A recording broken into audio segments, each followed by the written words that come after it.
You're watching the Sega Driven YouTube channel, and in this video we're taking a look at the Sonic fan game Sonic the Hedgehog Blasting Adventure, developed by Gustavo Firmino Cazonato and released in 2022 for PCs.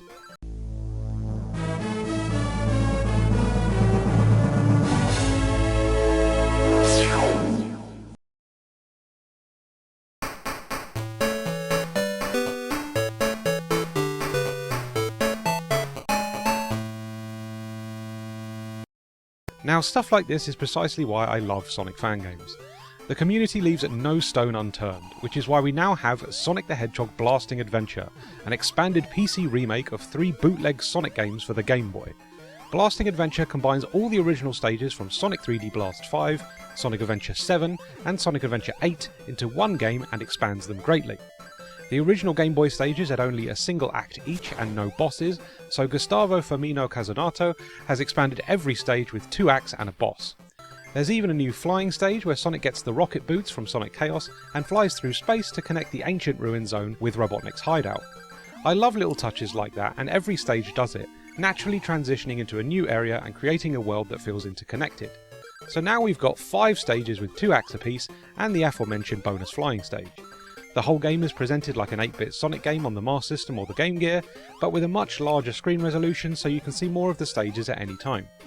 The stage designs never stray far from the original Game Boy stages, but are much more robust and play nicer thanks to the responsive character control that feels more in line with something like Sonic Chaos or Triple Trouble, instead of the unresponsive nightmare that is the original Game Boy versions. Sadly, by sticking to the same sort of scope as the Game Boy version's level designs, Blasting Adventure feels a little flat and too simplistic to be really engaging. You're basically running from left to right, jumping across platforms, avoiding numerous pitfalls, and jumping or rolling into a bunch of badniks. There's no loops, no doubling back on yourself, no verticality, and no real incentive to explore. There are also no special stages or chaos emeralds to collect, and therefore no super forms to earn as well. It's a very basic little game that can be completed casually in about 15 minutes.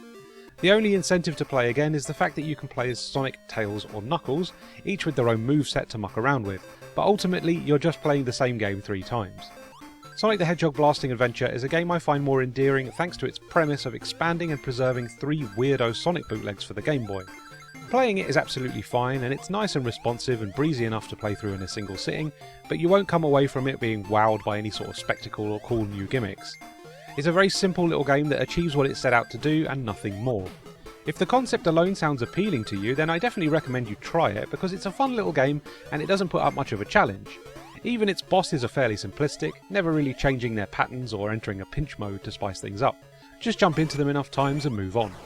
You'll probably have a good time with Sonic Blasting Adventure thanks to it being pretty easy, but you'll likely not feel the urge to revisit it once you've seen all this has to offer. As always, there is a link in the video description if you'd like to download this one and try it yourself.